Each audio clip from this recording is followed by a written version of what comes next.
Next on Beautiful Spaces. Looking for what's hot and trending on the market? Take a look at this. This week on Trending, we have a very special guest, someone that I'm very excited to hear from. We have Martin Bongomin, who specializes in building and urban design. Welcome, Martin. Thank you, Brenda. Nice to have you on the show. Okay. So, Martin, tell us about interior design from your own words. Okay, interior design is a very interesting topic. People normally think interior design involves buying just furniture. But as I would have it, interior design basically involves manipulation of space and surface treatment. You see, with interior design, there are basic principles that people need to know about when you're dealing with a space. And what you have to know about spaces is that there can be a series of spaces, or space can be looked at as a whole. So when dealing with interior design and the principles I had mentioned earlier, we have things to deal with rhythm, detailing a space. Also, detailing involves things like contrasting a space, dealing with different elements, different materials. And one of the other principles as well is rhythm, like I mentioned earlier. Rhythm is to deal with progression, transition of space to space. And this really comes together when you're looking at spaces as a series and a whole. Another thing about interior design is what they call adaptive reuse of spaces. Now, you'd also have to note that, we have different spaces. Of course, these have already been built in structures. These are solid structures, finished houses or old buildings, and people want to repurpose them. This is where adaptive reuse of space comes in interior design.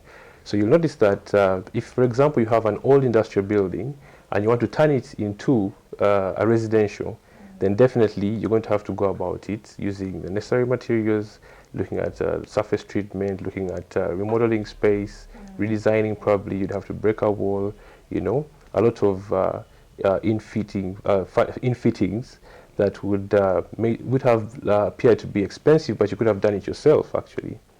So interior design is actually more than just putting furniture and decorating a space with carpets. It's more of surface treatment and manipulation of space. Yes. I like that you've said that, because definitely I think there's a lot of confusion when it comes to the different ways people look at interior design, and you make it known that this isn't something that you just get in and fall into. There's certain ways that different spaces have to be treated.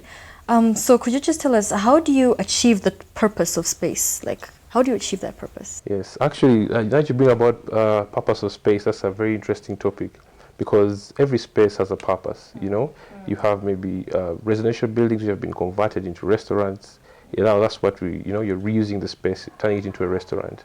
And when you try to repurpose a space, you have to look at the elements in the space. You look at the best feature of a space. What brings out this space? Could it be having a tree in the center? Could it be a fireplace? Could it be the bar?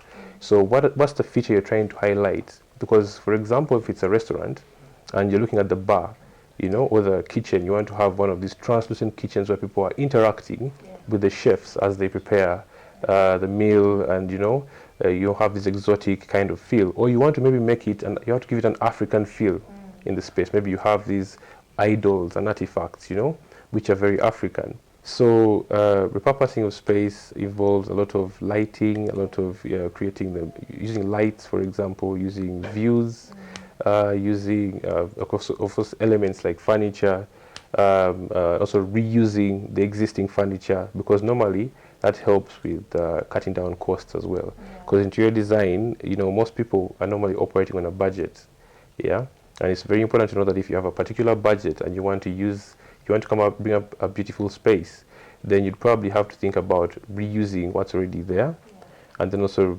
coming up with innovative ideas. Of course, people would have to pay designers normally. Normally, most people, from my experience, like to forego the cost. But just do it themselves. Definitely, you know what I mean. But I think it's important to invest in designers who are going to come up with these very articulate spaces, because you want to accentuate the space through the design and giving it purpose. I'll give an example. So you have, let's say, an old building, industrial building, and you want to turn it into a residential space. And then you walk into this big hall, and you find there's a lot of pointed brick for example. It looks really beaten down. And what would most people do? Most people would end up, going to a contractor, getting a quote, which is very expensive. You have to plaster this wall. You have to, buy new furniture, drop it in. And whereas an interior designer would say, you know what, I think let's start from a deconstructive point of view. You look at the wall with the pointed brick, and you notice that, I think I could just make it look good by giving it a shine, You look at the floor and you say, okay, maybe it's the old tiles, but probably need a polish, Instead of having cabinets, you would use suspended or floating shelves, and beneath them you put hooks to hang your cups if you want to turn it into a kitchen space, you know what I mean? So a lot of interior design has to deal with someone who's able to think outside the box. That's one, you have to think out of the box. And two, you have to be willing to invest in ideas. Basically, when looking at purpose, again, of spaces, people need to note that a space in itself, when trying to achieve a purpose with its features, can be reused as opposed to bringing things from outside. Yeah. So I think that about sums that bit up. One of the things you need to note about space is that we are moving from an old generation to a new generation. So it's what they call generational change. And you notice that with these old-time classic designs, people are trying to go with the social trend, and the cultural trend is also changing because of our our ecosystem, our human ecosystems as well changing. So you find that, for example, people used to have a lot of, old classic designs with a lot of architraves, curves on them, these classic field wardrobes and whatnot. And also when you're dealing with a space like a wall or a ceiling, you find that, for example, somebody ends up having nice carvings on the ceiling, whereas today it's more of a flat design. You go into a kitchen, back in the day people used to have these closed kitchens, and now you have open plan kitchens, because people want to relate with, with someone on the other space because of the visual linkage in a space. So interior design couples up a lot of things, but most importantly, it's good to note the principles. If someone is able to understand balance, you'll be able to know how to place, for example, portraits in a room to balance the space, to balance the weight. Things to deal with color. Color is very important as well in balancing a space.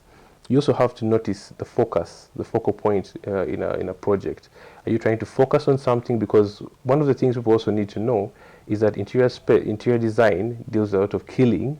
You have to kill with the boredom. That's why we do interior design, because when you have a space and you want people to focus on something, you have to do it by killing the boredom. And in case you fail to find a feature, this is important to note as well for the viewers, in case you fail to find a feature in your space to turn into a focal point or a focus for the people you have in the crowd, then what you would probably have to do is you have different spaces. Let's say, for example, the intermediary spaces. Like you say, you have a table covering a small space, and you could light the table. You have a corner wall, you could put a light in there, So this basically draws attention of people to these corners, so that your eyes don't get bored, because normally you have to note that the eyes are very, very, very perceptive. Yeah. People are always trying to, for example, if somebody's looking at you, then someone could look at either your hair or your eyes. Maybe they're captivating, or let's say they look at your necklace or your earrings or the hair, and that probably would, that's what makes, exactly, that's what makes the person. So when you're looking at a space as well, all these small things that complement it, you could have a table that's lit, a flower in the corner, but then it's not necessarily about these objects. And you see why people get misguided is that most traders who, let's say, are self-proclaimed interior designers, I don't mean to discredit anyone. I'm mentioning this. I don't even mean to discredit anyone, but I'm just saying that there's some people who you go to, of course, they have very nice, very good items. But then also it's important to note that when you're picking an item, you have to make it match up with the feature of your space. And of course, the person selling is more interested in the item. But then somebody who is a designer or someone who you're going to pay to design for you this space is more interested in the human interaction within the space, with the object in the space. This is very important to note.